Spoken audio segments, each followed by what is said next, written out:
ये कटहर के पीस अछि। एकरा उबालि कऽ से एकरा की करब, ये अरारोट थोड़े मिला देबै। ये कटहर के कोफ्ता बना रहल छी। एहिमे ये आधा किलो कटहर अछि।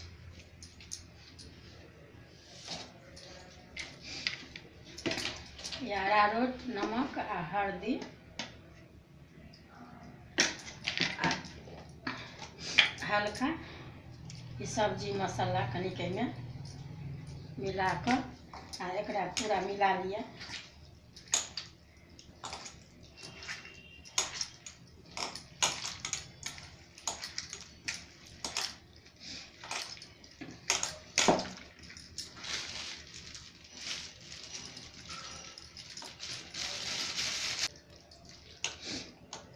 ये मिल गेल। आब एक लोहियामे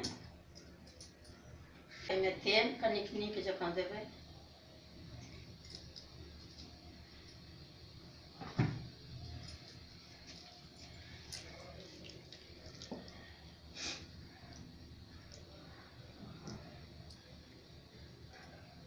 एना एना गोल गोल बना कऽ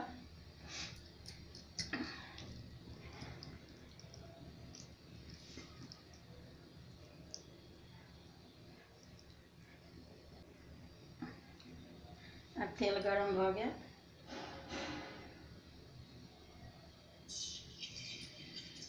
एहिमे एना गोल गोल अथी कऽ पका लिअ, बना लिअ। ओकरा बाद जेना माछके मसाला भूजै छै तेना एहिमे गरम मसाला सबटा पड़ै छै।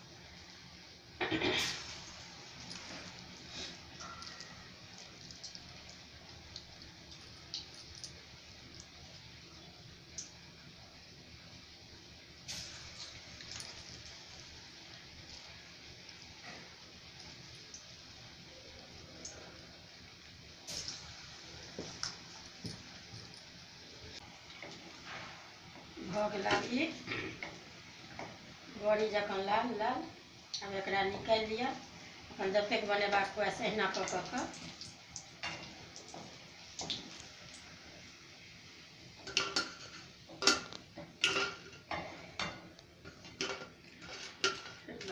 बादमे ई अहाँके बनि कऽ अभी आधा किलोके ई कोफ्ता तैयार भऽ गेल। अब एहिमे खाली तेल दऽ कऽ मसाला भूजि लिअ। ई अहाँके अपन जतेक रस बनेबाक हुए। ई 5 गो प्याज छै, धनिया ई बुकनी अछि, ई लहसुन अछि, मिरचाइ अछि, टमाटर अछि आ हल्दी नमक बादमे देबै। ई भुजलाके बाद जब भऽ जाए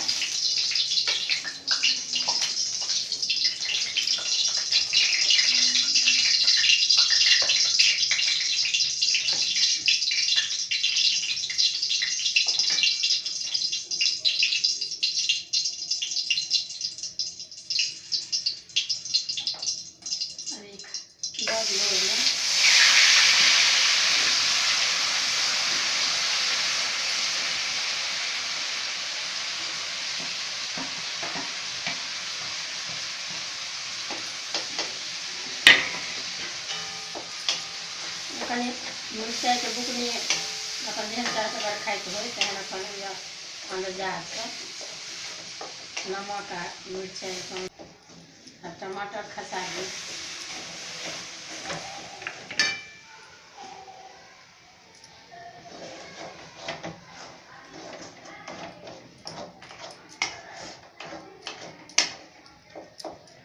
हो गेल। आब ई मसाला भुजा गेल।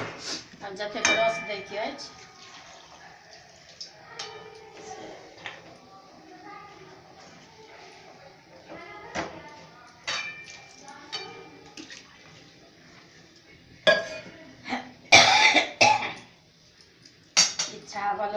चावल रोटी सने जैसे खा सकै छियै। देख लेबै अपन केहन गाढ़ राखब कि पातर, अनुकूल रस रह देबै।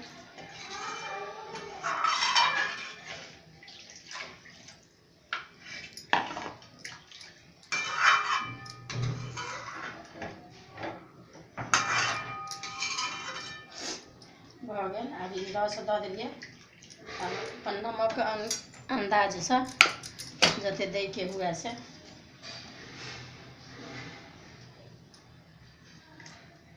दऽ देबै।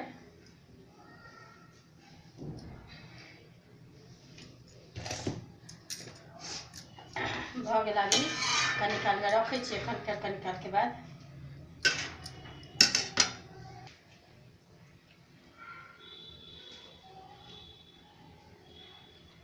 आब ई रस भऽ गेल। आब एहिमे ई खसा दियौ। कोफ्ता बरकि गेल अछि।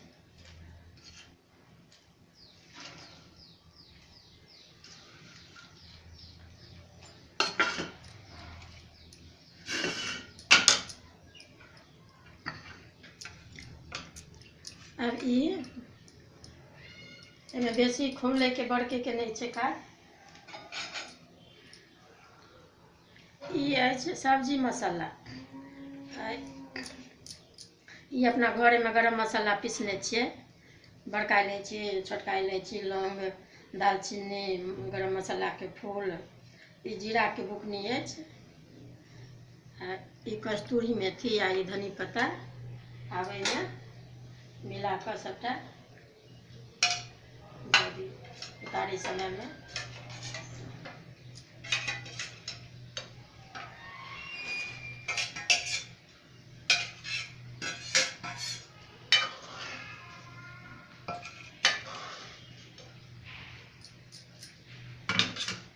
अब इम्हर भऽ गेल। इम्हर ई फोरन लए एहिमे हींग दऽ दियौ।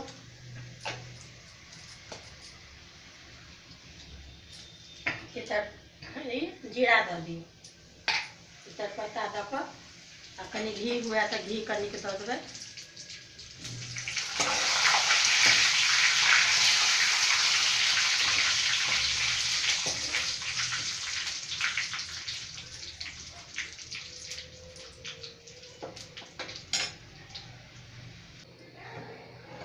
आब एहिमे फोरन दऽ दियौ।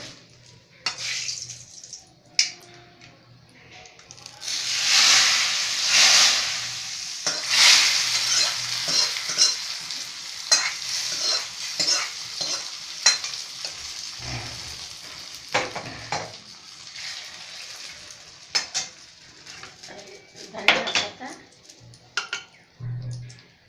दऽ दियौ। कस्तूरी मेथी दऽ दियौ। भऽ गेल। अभी बनि कऽ देखबै बना कऽ खा कऽ। ई बहुत नीक बनै छै। मीठ जकाँ स्वादके से होइ छै। आब ई बनि कऽ तैयार भऽ गेल।